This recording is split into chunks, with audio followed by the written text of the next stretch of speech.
Good morning, magandang tanghali, magandang hapon. Kung saan man makarating aking vlog. So for today's vlog guys, magkukomento tayo. Yun nga guys, kadarating ko lang. Nandito na ako sa aking tinutuluyan. Alam mo naman, Lapatsiro, kahit saan lang napupunta. Diba? Araw-araw talaga may lakad.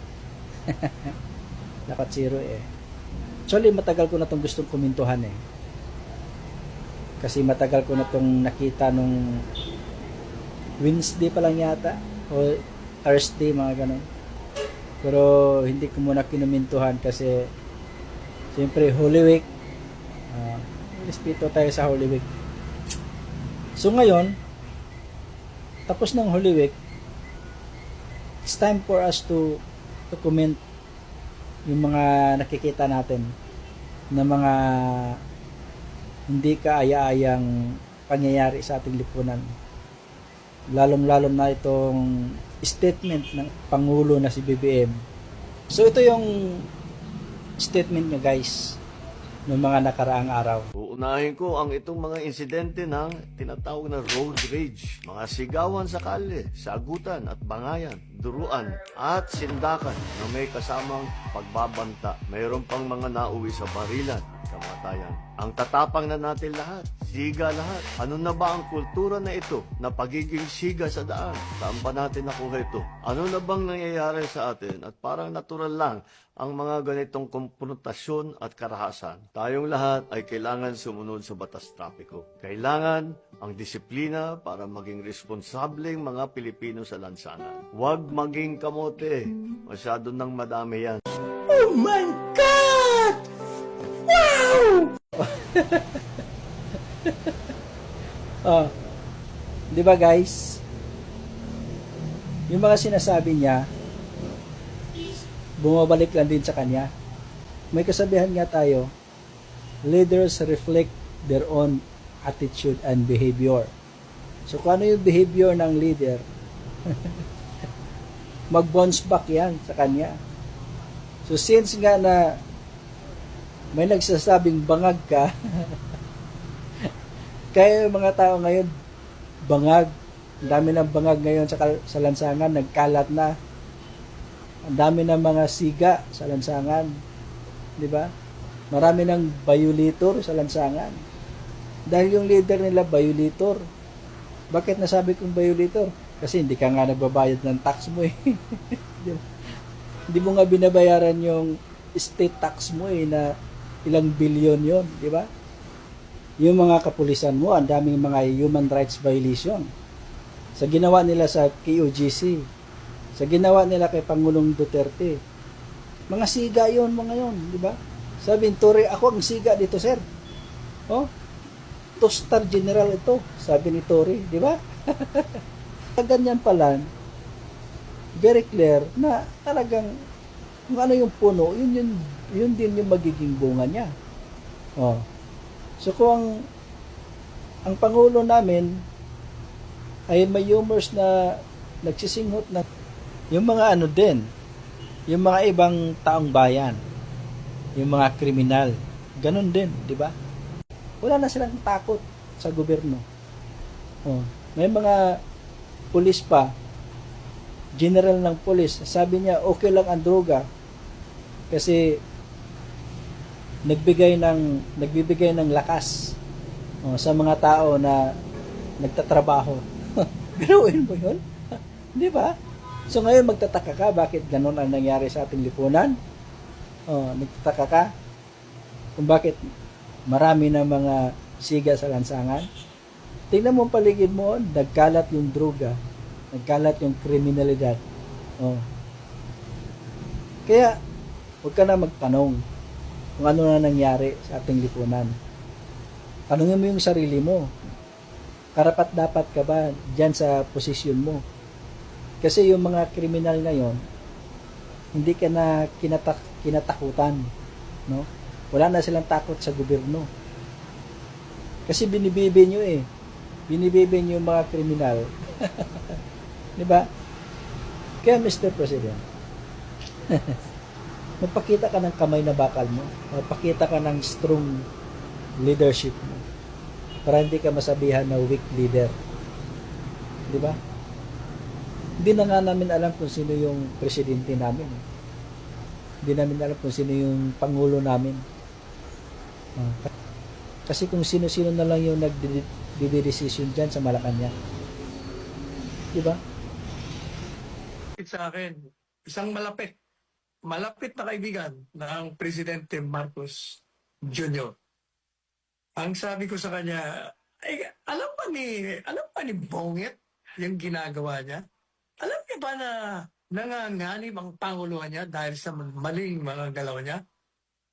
Sinusunod niya ang payo ng kanyang mga abogadong mali.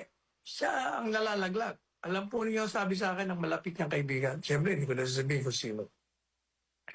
Maniniwala ka ba, Sal, na hindi siya nagplano niyan? Iba. Iba. Alam ko na kung sino iba. Kaya, kung totoo yan, sabihin mo sa kanya, yung posisyon niya tama, walang jurisdiction. Kaya, hindi siya magkakamali kung kukunin niya uli. O gaya ng ginawa ng Italian government, kukunin niya si Digong.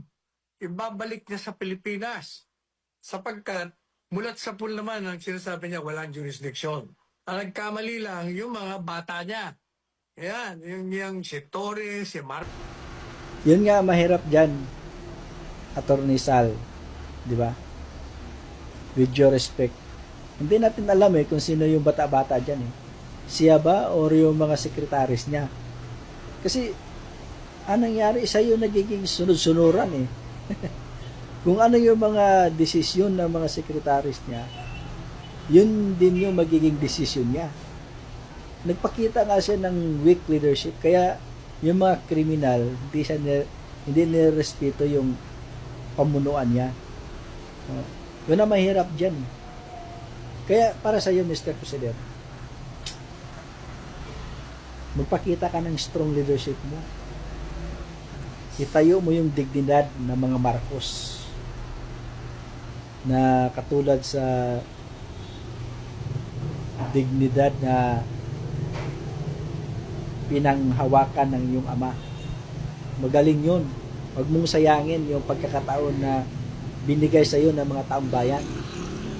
Binigyan ka namin ng chance. Binigyan ka namin ng opportunity na ibalik ang dangal ninyo. Pero anong ginawa mo? Wala kang pintang pangulo. Ay, nako. Hayaan mo lang ba, Mr. President, na bababa ka na Malacanang na pinaka worst president of the Philippines in the history? Akala namin ang pinaka worst na president is si Pinoy. Pero mas worst ka rin pala kay Pinoy. Di ba? Oh. Bago ka tumakbo ng Pangulo, yung mga taong bayan, awang-awa sa inyong apelyido. Kung paano kayo niyurakan ng mga kalaban nyo sa politika. Kung paano kayo binaboy ng mga NPA. Kung paano kayo binaboy ng mga kalaban nyo. Pero binigyan kayo ng chance ng taong bayan na maging Pangulo para ipakita na hindi kayo ganun.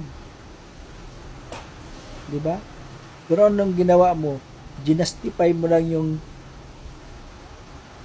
panawagan ng mga taong bayan noon na never again Marcoses kasi mga magnanakaw nga kayo, mga human rights violator nga kayo, di ba? Binigyan mo lang ng katotohanan yon. Oh, totoo. Kaya yung perception ng taong bayan, baguhin nyo. Kaya mo pang baguhin yan. Magpakita ka ng magandang performance sa trabaho mo bilang isang Pangulo. You still have 3 years, Mr. President. You still have 3 years. Kaya mo pang baguhin. Kung ano man yung mga pagkakamali ng pamamalakad mo in the past 3 years, you still have 3 years to correct. Ganun yan. Then after 3 years, diyan kami mag-judge sa'yo na it's either positive or negative. Ngayon, wala pang 3 years, pero puro negative na. Yung judgment ng taong bayan sa'yo. Di ba? Kahit na yung mga sponsor niyo sa politics, halos ayaw nang mag-sponsor kasi natatakot na. Kasi wala talaga decision ng taong bayan talagang i-shoot kayo sa inodoro Lahat ng mga inendorso mo ng mga politiko, ayaw namin panalunin yan, lahat. Straight kami, PDP, laban. Di ba? So you still have 3 years, Mr. President. Anyway, that's all. Maraming salamat. Thank you so much, guys, for watching. Bye-bye.